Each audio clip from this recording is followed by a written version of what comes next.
Hello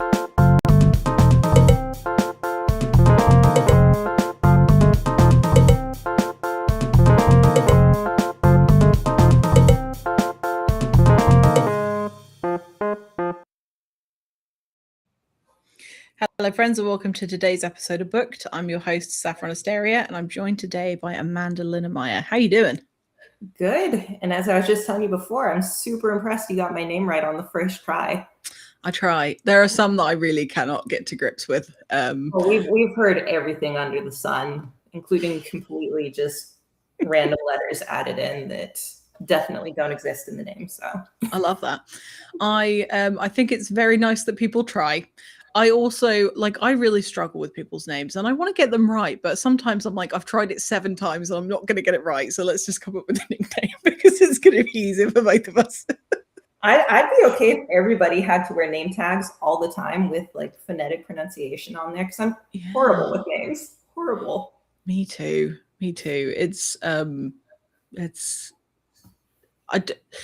Sometimes I wish that life could be like an office party. But then I don't know if I could cope with that many icebreakers. I think that would stress me out.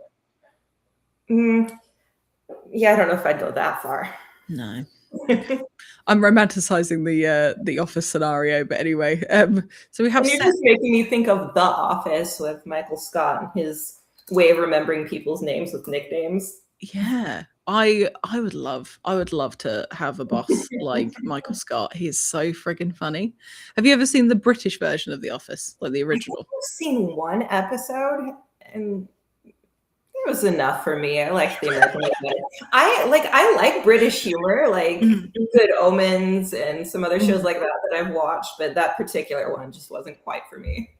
It's very dry. It's my sense of humor, so I really love it. But I love them separately as like 2 separate things. I think they did a similar thing with Shameless. I don't know if you've seen either version of that, but yeah, the American version of that was a bit weird. But anyway, we have been joined in the chat by Sarah Arnu. I'm sure other people will also join us later. But it is like almost midnight in England where Sarah is at the moment. So thank you for being here because it's very late.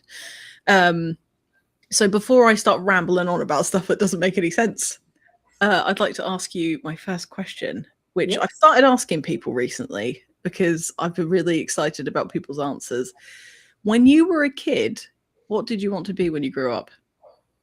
I know, and I don't remember this, but only because my mom had saved, a bunch of stuff from when I was younger. When I was 5, I wanted to be a ballerina, which was never going to happen because I have the grace of a drunk toddler and the flexibility of a corpse. So that was the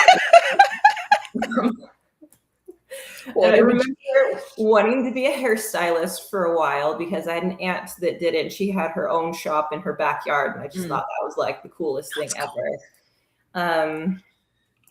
Those are the only things I really remember, but I'm sure like most kids, I had a litany of things that I went through at some point or another. So you're one of the rare ones that didn't say writer. I mean, I have stories that I wrote back then, but I did not have any self-confidence for most of my life. And so I never thought that this was something that I would actually pursue because as anybody that is in the industry now knows, it's a lot of rejection. It is a lot of rejection. So yeah, it's not super great if you already reject yourself a little bit. So why did you start writing to publish then? Because you have 2 books out, or 2 books coming out, one that's been out and is going to come out again. Yes. So yeah, why did you start this journey in the first place? So the first one I wrote, I don't think I really had any intentions of publishing at that point. It was just, the goal was just to write it. Yeah.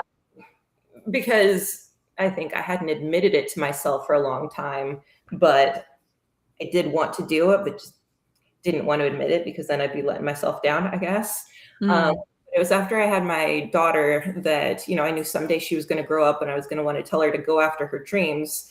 And I was like, I can't give that advice and not be a hypocrite if I don't do the same myself. So that was why I wrote my first book. And then afterwards, it was in the midst of editing it that I got pregnant with my second daughter. Mm-hmm. I was so sick I couldn't stare at a screen for like 6 weeks. So TV, phone, it was just anything. It was awful. And that broke my heart. And as a lot of writers know, you kind of have to have a habit of writing to keep it up, which I then did not have. And so when I got back around to it, it was at a time when we were very, very poor.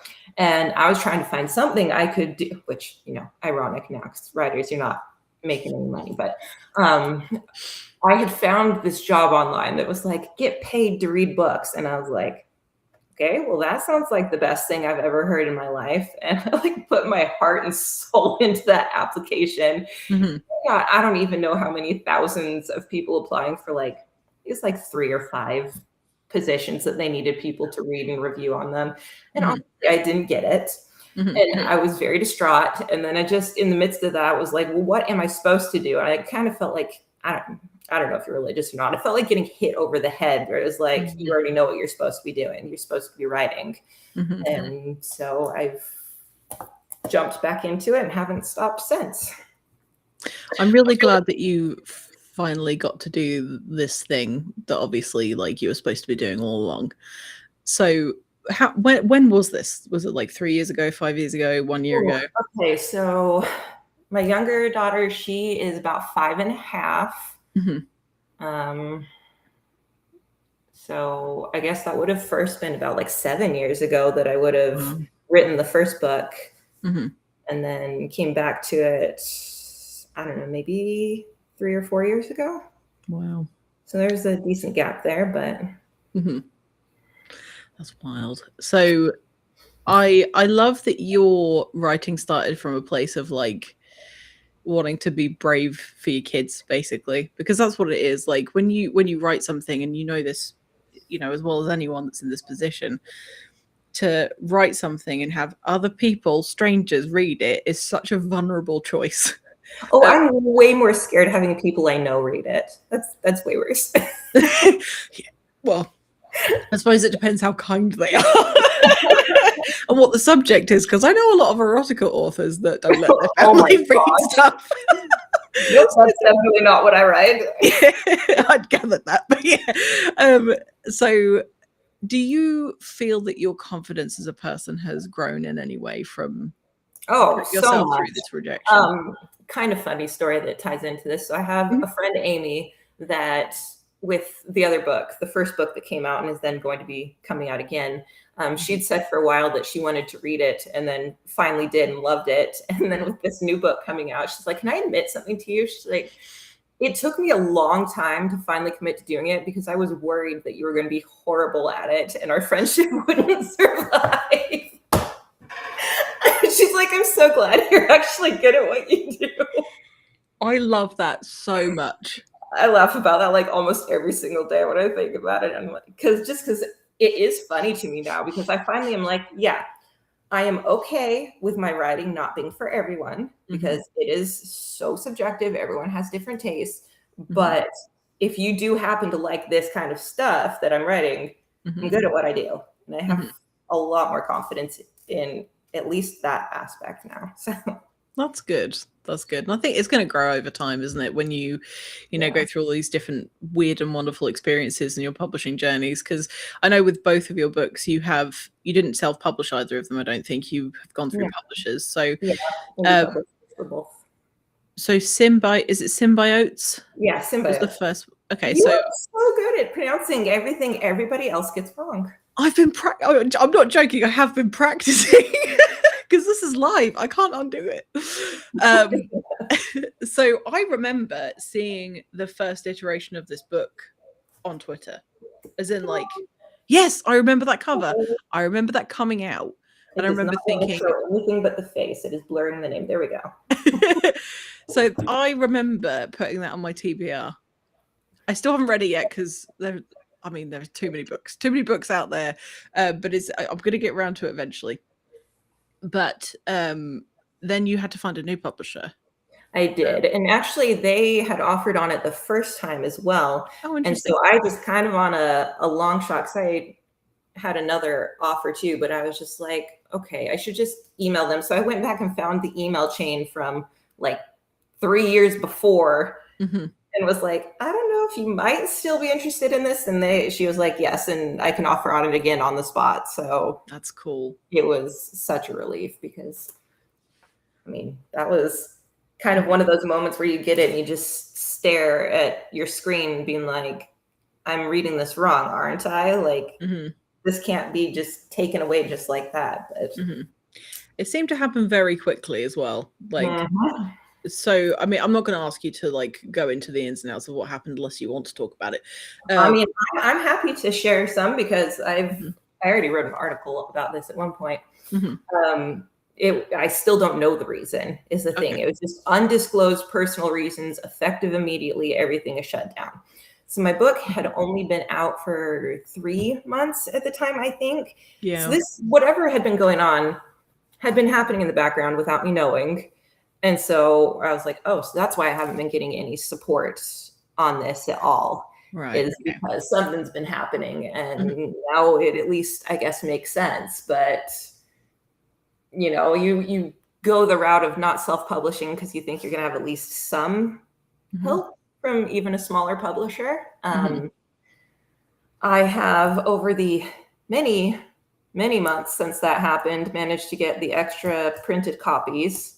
I still have not been paid, and I still have not received my statement saying how much were sold. So if he happens to see this, please pay me.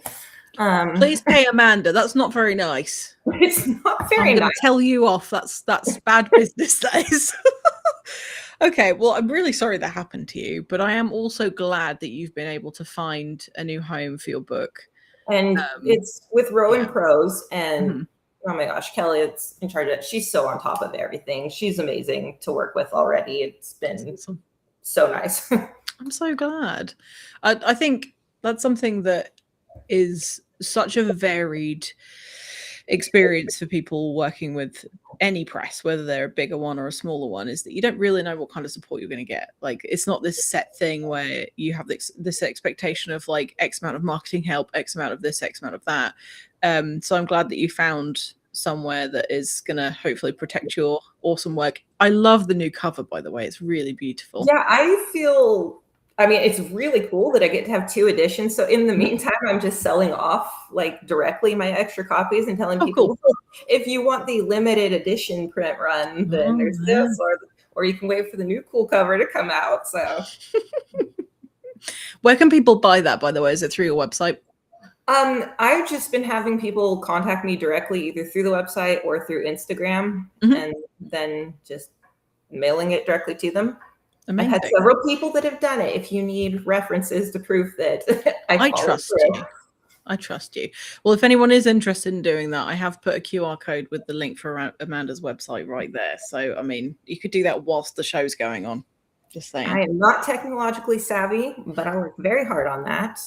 I'm pointing to it on my screen like anybody can see. Let's both point to it and then they'll know. It's there. Go there. The same spot. So to entice people a little bit more to dive into Symbiotes, could you tell us a little bit about what kind of story it is, like what genre it kind of relates to?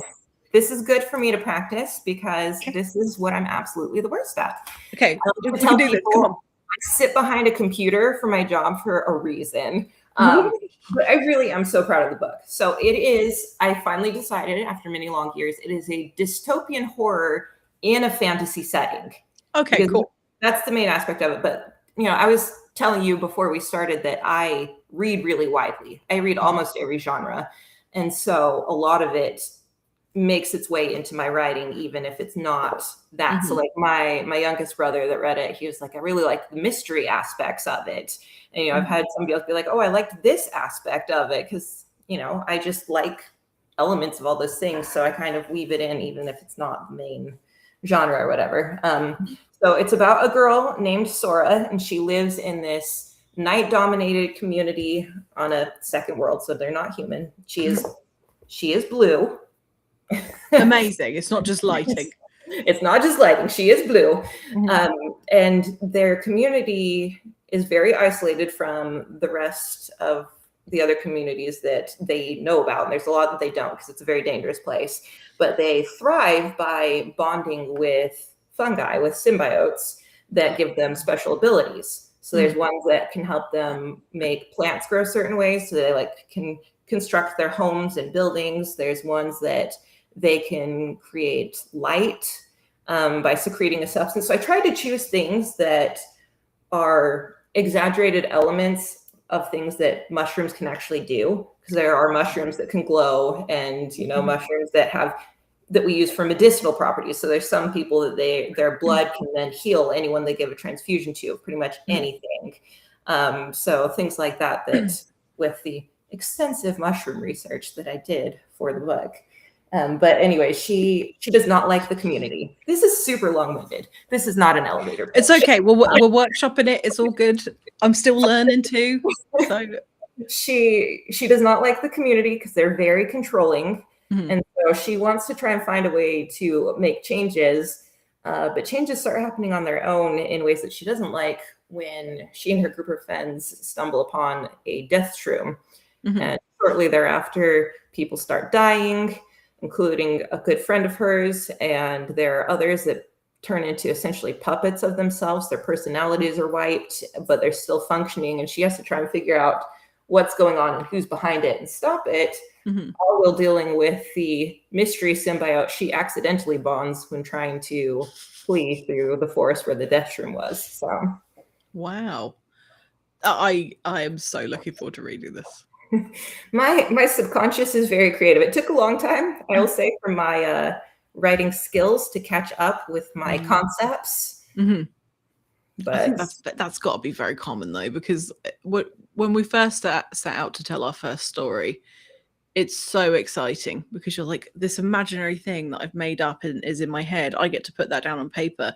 How do I tell people what nutso stuff is going on in my brain in a way that they're going to understand without over explaining it? So it is a skill that everyone, I don't think that you can ever learn everything about storytelling and writing. Oh gosh, no. And even when you get good at it, you still have things that you tend to hold on to, like crutches, that it's not until somebody reads it and is like, I'm pretty sure you use this word like 3,000 times in your script. You might want to edit that out. So.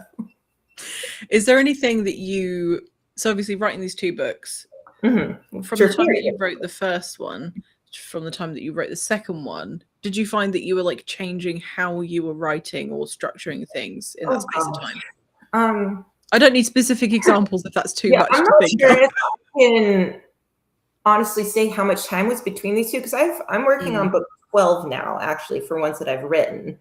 Wow. So I've got these ones, and then I have a romantasy that I'm on submission right now with my agent. Cool. So my genres are very widespread too. Cool. Like I read, which might hurt me long term. It might be people that are disappointed because they liked the horror aspects of this one, and then my next one's a thriller, and then the next one's romantasy. So but sorry, what was the question? I told you I would do this. I distracted myself. No, you're fine. I just would like to say that it's okay if people are disappointed because they're expecting you to be some sort of machine that churns out the same thing over and over again. If you enjoy the process of writing and telling those stories, then that's the only thing that actually matters. Yeah. Just wanted to say that. So like, never feel bad about enjoying the process and just doing whatever you want to do. Yeah. But the original question was, and I suppose this is going to change now that I know that you're working on story 12. Over the period of time that you have been writing, is there anything that you've like significantly or drastically changed in the way that you like approach creating the story? I think I've given myself a lot more flexibility with not feeling like I have to write it start to end in order. Interesting. Okay. And for a while, probably my first 6 or 7, I did a different thing for each one with how I approached it. So what I do now is, because I get these ideas or these scenes that kind of get stuck in my head, and they will not get out until I've written them down. And so those tend to be the first scenes that I write. Sometimes it's the opening or the ending. Sometimes it's like just a really big, impactful, emotional scene. And then what I do is I'll just write in all caps, more here, and then highlight it so that as I'm scrolling through, it's easy to find the spots where I need to fill stuff in. But that way, as I'm having ideas, I'm getting it down while it's, I guess, somewhat fresh and also exciting. And I can like visualize it, and there's more sensory details or whatever, because it's just so present rather than sitting and staring at the screen and being like, okay, how do I bridge this gap? I don't know. It helps me avoid a lot of writer's block. And I tend to do kind of a loose outline, but not all the details, because I found that if I plot it too thoroughly, I get kind of bored when it actually comes to writing it down, because I've already sort of written it. So we are very similar. Every time you give me an answer, I'm like, oh, I think we're the same person. Okay, so did we just become best friends then? I think so. This happens on this show. I can't help it. These things come out. This is just me interviewing for friends. That's all it is. And then other people get to watch it. That's what happens. I'm really similar, because I start writing an outline with the best intentions, and then I go, why am I doing this when I could just write the thing? Like, I know, if I know what's going to happen, it all feels really organic. And I'm like, okay, well, then this thing happens, and then this thing happens. And I think, if I know what the ending is, I'm not going to want to write it, because part of the excitement for me is like the discovery of the story. Because I never go to it. Sometimes I'll go to it with like a beginning and an end, and I have no idea how I'm going to get to either place. But yeah, it sounds like we have a similar way of doing stuff. Sometimes you create characters, which one of my writing friends, she's expert at this, where she does these character bios where it's everything down to, are they right or left-handed, what's their favorite food or whatever. But like, as they become real to you and you put them in a scene, sometimes they don't react the way that you thought you were going to have them react, because they've become real enough that they're like, that is not what I would do there, which makes for a better story. But if you've thoroughly planned everything out, then that can be frustrating, or you'll try and shoehorn it in and then it doesn't work. Yeah. Yeah, I agree with you. And I know that some people, they just built to outline, like they have to have that structure, otherwise they're never going to get anywhere, and they, it gets confusing or whatever. And I imagine if you're doing something that's really complicated, or like very rich or something. Say again, sorry? Like epic fantasy. Exactly, yeah. I can understand why you would need to plan that out, because otherwise none of it's going to make any sense unless you have like the best memory ever, which I don't. So I struggle to remember the shower ideas that I have until I get out and can write it down. Oh, I have like exited the shower, shampoo still in my hair, because I know I'll forget it. Especially if it's a really good one. I've called out to my husband to write down like a certain number of words before. I've considered keeping like a dry erase marker in the shower so I can scribble it on like the shower door. Yeah. A friend of mine, her name is Sora, which I thought was funny because it's such an uncommon name, and you said that one of your main characters was called Sora. That is the main character. Yeah. She found out about my shower ideas, and she got me this like pad of paper that's like waterproof paper, and a pencil, and you can write in the shower, and it's that's so cute. Yeah, I'll see if I can find it, and I'll email it to you or something, because it's very handy. Also, fun fact, all of the characters' names in here are derived from the scientific names for various fungi. Oh, that's smart. I like that. I love a little Easter eggs sort of thing in a book. That's a lot of fun. Or sometimes real names like Sora, but some of them are just not. They work for the characters. Amazing. Okay. So, having spoken to you for the last like 23 minutes, I can tell that you have a very good sense of humor. And I also noticed that when I've been reading Hollow Daggers, which I haven't finished, but there's a lot of humor in that. Characters are very sassy. Is that something that you do very often, or is it something specifically that you did for that book? More often than not, elements of those appear, because my husband and I, we read together. Right now we're reading Dungeon Crawler Carl, which I can see in the background there. Big fan. And there's a lot of things like that that I'm like, maybe I should lean into it even more, because like that's the kind of things like the scene with the drain when the guy hits his head, if you know what I'm talking about, with the swirl, and the way I describe that, where I'm just like, oh, it's so gross, and I'm like, it's perfect. And that's think a lot in the Dungeon Crawler Carl. And like one book that I'll say it's a work in progress, but it's one I'm going to come back to at some point because it's technically a cozy fantasy, and I have a really hard time doing cozy and not trying to make world-ending stakes. But that wouldn't necessarily work for this one, but it's called The Unchosen One, and it's about a reaper who is late to the job, and so the soul reanimates the body, but he's not alive. He's undead, but he says he's the chosen one and insists that he's not going to leave the body again until the reaper helps him finish his quest. And so that one is very much like super humorous with, you know, a trail of body parts that they're leaving behind as the reaper's boss tries to hunt them down because he didn't deliver the soul and stuff. So I enjoy it like that. You'll have to let me know when that comes out. Because that sounds like something I would thoroughly enjoy. I just love a good humor. It's not helpful if like my husband's trying to sleep and I'm like, hey, when I don't laugh like that. If I'm like cackling while I'm reading books, trying to suffocate myself with a pillow so I don't make any friggin' noise. That was something you didn't need to know about me, but there we go. So I'm changing the subject. So hollow daggers. I'm going to try and get through this next bit. Hang on. Hollow Daggers comes out on August 18th, and you have pre-orders available now.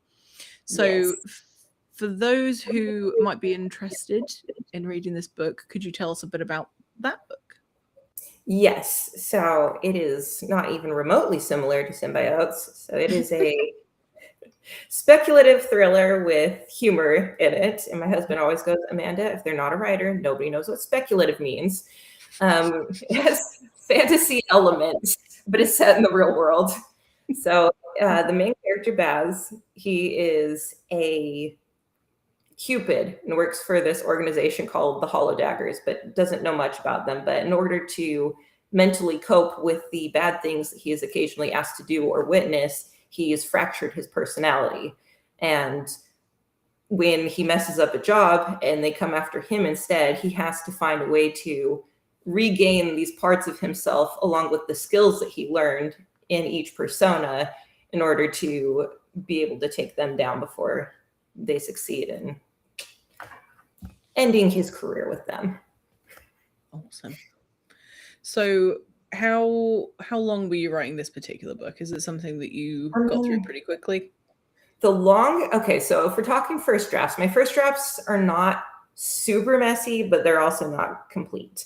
The longest I've taken, I think, is 4 months for one of them, and the shortest was like 30 days that I got through one that was just really present in my mind, and so got through it fast. Which, so kind of in that span, and then editing, it varies.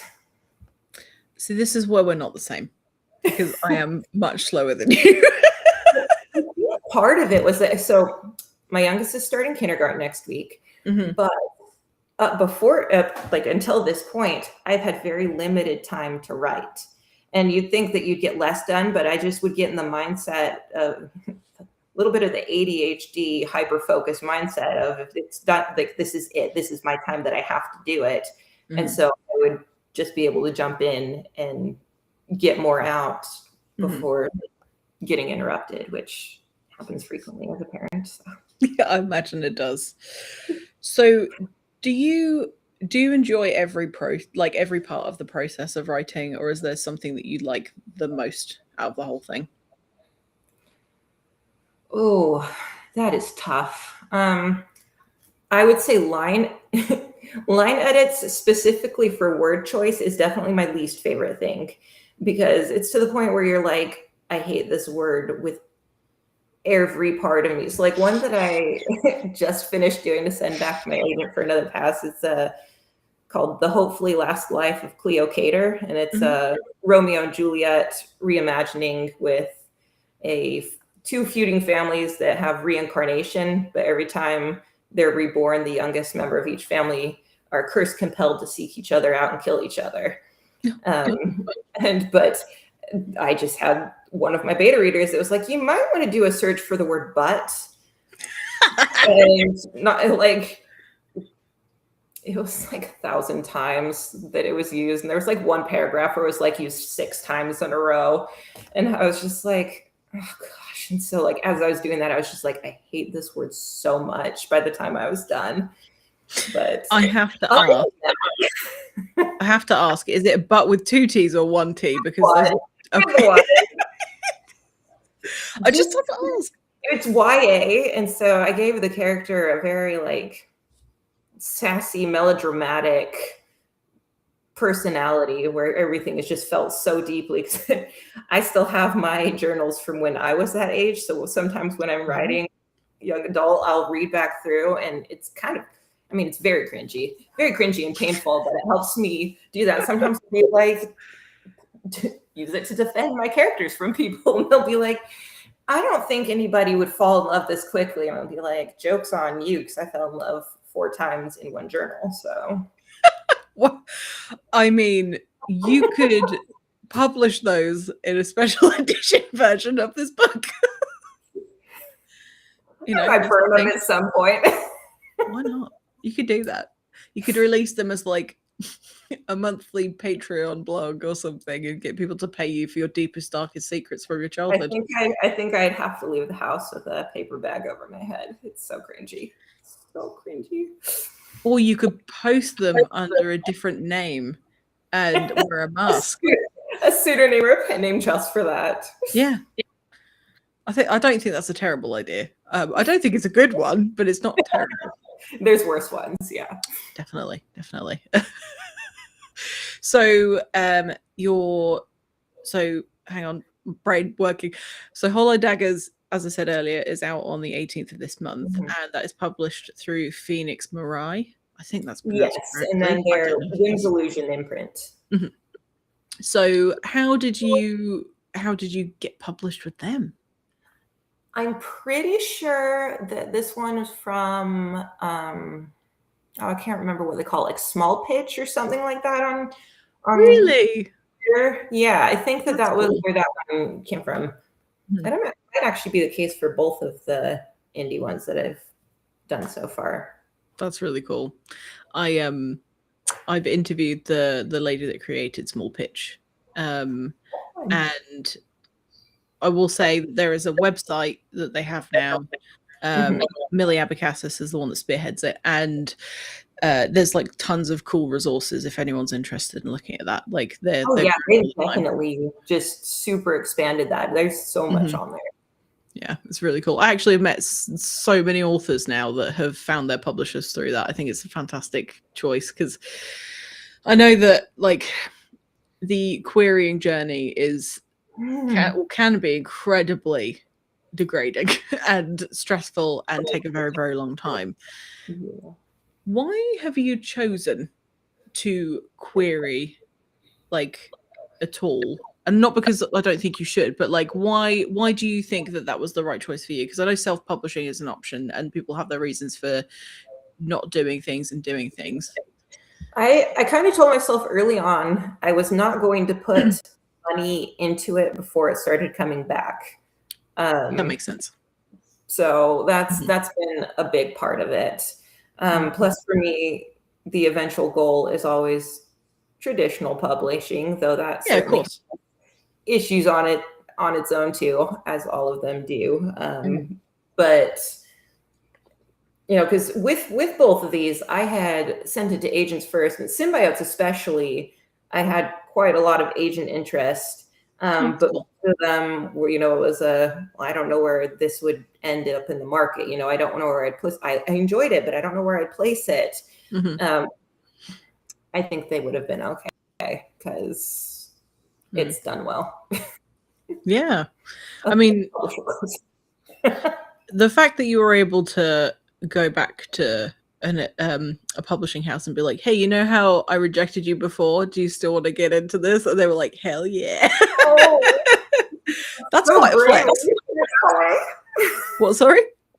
I said it sounds so good when you phrase it like that. I mean, that's kind of how it happened. Like at the end of the day, there's this industry is like, as you said earlier, it's full of rejection and stress, and like you have to build a thick skin. Sending rejections is just as hard as getting them too.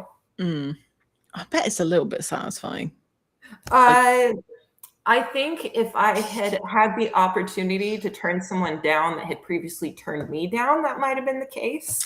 Gotcha. But at least with the books, and then also with my agent the second time around, because I was agented before, but this time around, both the offers that I got were not people that had rejected me previously. So nice. That's good. That's got to help the relationship in some way, I'm sure. Not that I didn't try with some people that rejected me. I mean, you've got to try. Sometimes I like, and it's not personal. Say again, sorry? I said there's only so many out there that represent, you know, each genre and whatever. And then you get to the next stage with editors at the bigger publishing houses, and the pool is even smaller. So absolutely. And also, like, it's more often than not, it's not a personal thing when you get rejection. It's just, yeah. I've only had one that made me so upset that I had to send it to a bunch of friends and be like, can you believe this rejection I got? Why? Were they mean?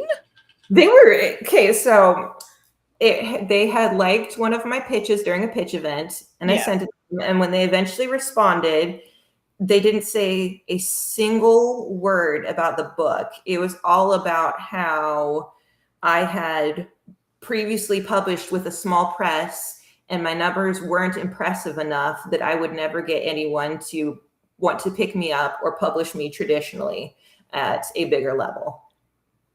That is so mean. It was very mean. That is so enough so that I reached out to a friend. We talked somewhat, that she's an agent, and was like, is this true? And she was just like, no, not at all. And then the next day messaged me back again and said she'd asked several other agents, and they all said the same thing. No, that's not true. Bigger publishers will consider your book with them kind of as a new debut rather than any self-publishing or indie publishing before that. And then she wrote a whole Substack on it the next day. So there you go.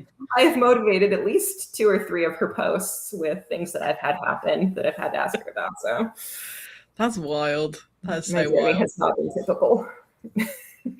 I think what stresses me out about the more traditional side of things, and it doesn't mean that if someone came knocking on the door and they were like, hey, here's $1 million for your manuscript, I'd be like, thank you, here's my book, you don't have to speak to me ever again. Whoever you want, edit it. Yeah. But anyway, I think the thing that stresses me out is it is not always the case that it's anything to do with the quality of the work, because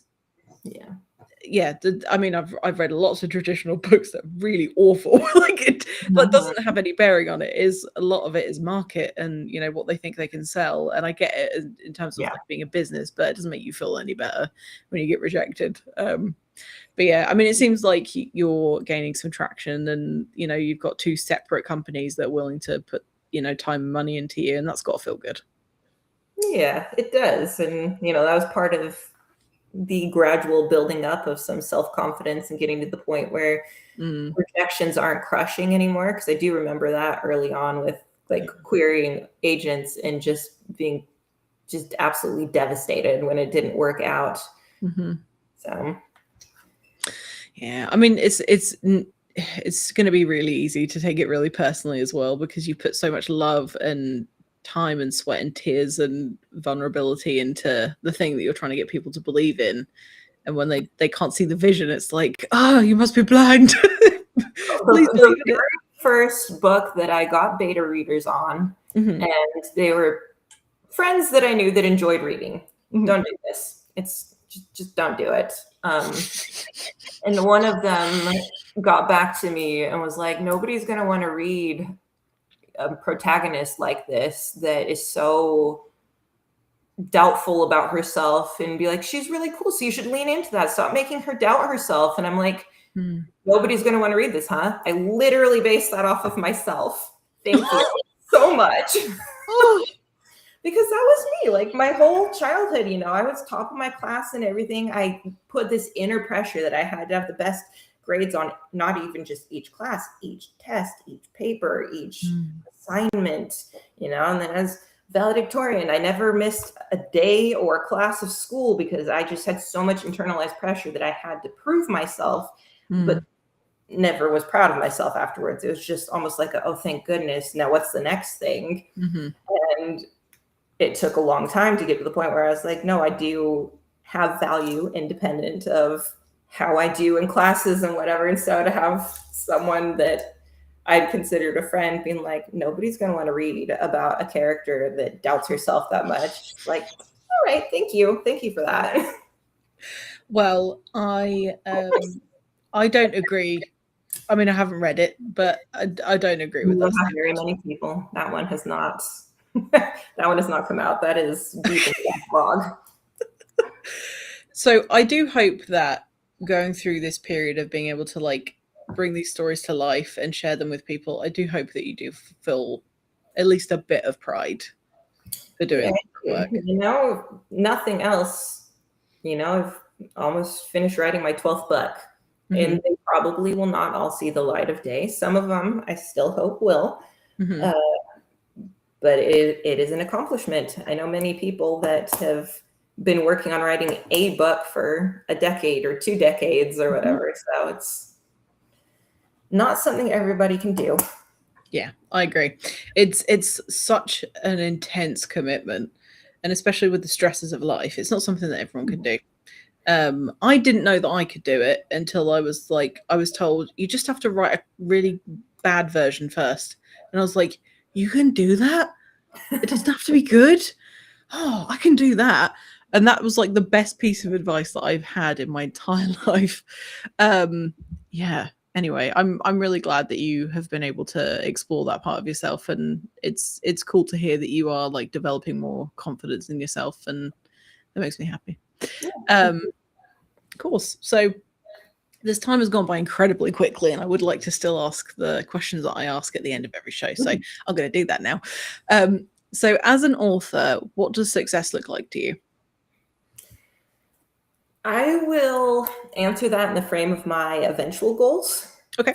One of my all-time favorite authors is Brandon Sanderson. And I want to be him, but with more romance in my books. I guess I don't need somebody that can keep track of which scenes need to have a spread in them. You know, I don't need a huge team, but I do want to be able to put out multiple books a year and not be waiting for forever on them getting picked up. I don't know if my agent agrees with this, but I would like to use my own name and not have to use a pen name for different genres or different ages.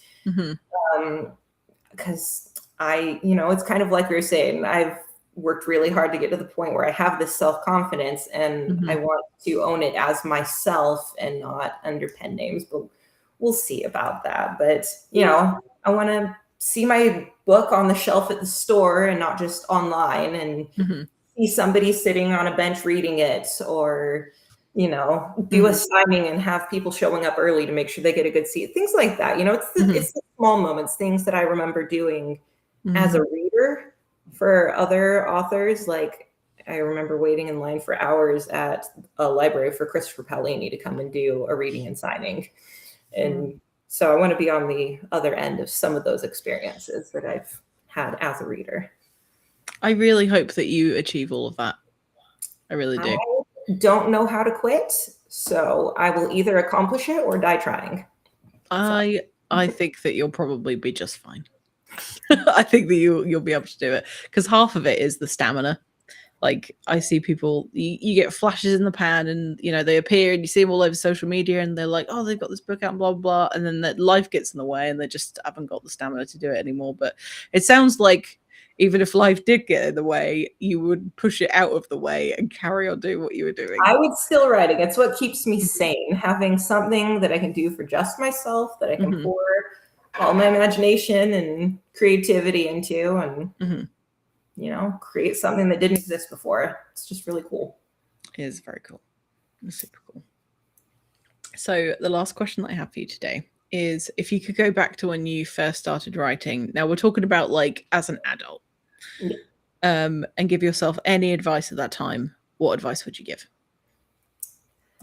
I would say, don't get your hopes up too early. I remember when I first started querying, I did not understand the process. I didn't understand that there was basically an unspoken template for how you were supposed to do a query letter and synopsis and all this stuff, that once you get the hang of it, it's not too bad. But going into it not knowing anything, it's horrid.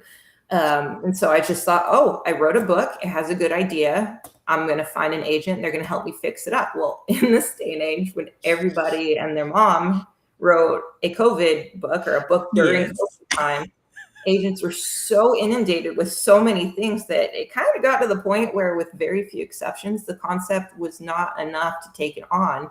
You had to already be to a certain level, because, you know, they don't have the same amount of time to dedicate to editing this, whatever. And even the agent I ended up signing with the second time, it was off of a revise and resubmit. So these things happen. And I'll say there's a lot to learn from, and I'll put it in quotation marks, failure, whether that be rejections, you know, in a book and then having to shelf it for a while, or having an idea that you can't quite figure out what you want to do with it at the time. There's so much you can learn from it. And that first book probably is not good enough. Okay. I will say that across the board. That's true of me too. The first book that I wrote, I still want to go back and give it a glow up, I suppose, with everything I've learned since then. But mostly because it was kind of my heart book. The one book of nobody else but me could write this type of thing. But it was not good enough. And I've heard even a lot of authors talk about how their first book, they look back on it and they cringe, even though people love it, because like, oh, I've grown so much since then. So be patient with yourself. Don't get your hopes up too early. Build a community of other people that, you know, will celebrate your successes, but also commiserate with you and help you realize that you are not alone in this. That other people have also gotten 300 or 400 or 500 rejections, and that's not a mark on your talent. It just means keep going. I think that's fantastic advice for most of the writers that will be watching this. It's very easy to let your imagination run away and imagine like that end goal that it's going to take like a decade to get to. But the key is, I think, just keep doing it. Like, even if you keep stumbling and falling and failing and whatever, if you really want that thing, you got to keep doing it, keep learning, keep growing. Like, take advice from well-meaning people who, I always think, look at the source. Like, if that source is a good source of information, like if their work is of a good quality and they're like, hey, maybe you should try doing this, listen to those people, because they're trying to help you and trying to make it so that you catch up to them with their skill set as well. I just want to say thank you so much for being here today. It's been so nice to get to know you. We are friends now, by the way. I've decided, whether you like it. This was a lot more fun than I was thinking it would be. I was like, oh no, I'm going to make a fool of myself. Yay! I told you it'd be me. No, this was so I was the one that forgot the question and was just like, yeah, I have no idea. I'm just existing over here. That's okay. I'm pretty sure that I mispronounced a lot of words and said a lot of words that I shouldn't have put together, but here we are. We still made it through. We did the thing, and that's what the important thing. We did. So, and yes, JM, you can't just become a billionaire overnight. That's, I mean, you could. Yeah, but my husband is an anesthesiologist. And he always likes to talk about me being his sugar mama someday, so he doesn't have to work anymore. And I was just like, yeah, that's a cute idea. As a writer. Okay. Okay, sure. Okay.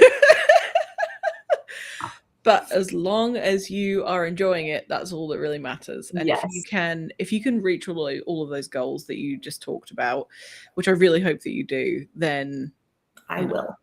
You will. That's a threat. You're going to reach those goals. So to everyone that joined us today, whether you watched live or you're going to watch the recording, hello from the past. Go check out Amanda's books. There's a QR code there. If the links aren't in the description, which they should be, they will be shortly. Go and check out these books. There's more to come from this incredible person. And thank you again for being here. Thank you so much for having me. Of course. Oh, I have to do this thing. Please subscribe to this show. I hate saying that. It feels really cringy. You mean smash that subscribe button? Yeah, that's not actually a button. It just looks like one. You have to use the one on YouTube. I know. I should change that because it looks like it should be a button. But go subscribe to the show because I have to find more eyes and ears and however people consume things to get more eyes in front of these people so that they can find their readers. So help me out, guys. It's free. It's not going to cost you anything. But yeah, nice to see you. I'm going to start waving now because otherwise I'm going to keep rambling on and it's just not going to go anywhere. I'm going to wave goodbye and I'll see you on the other side.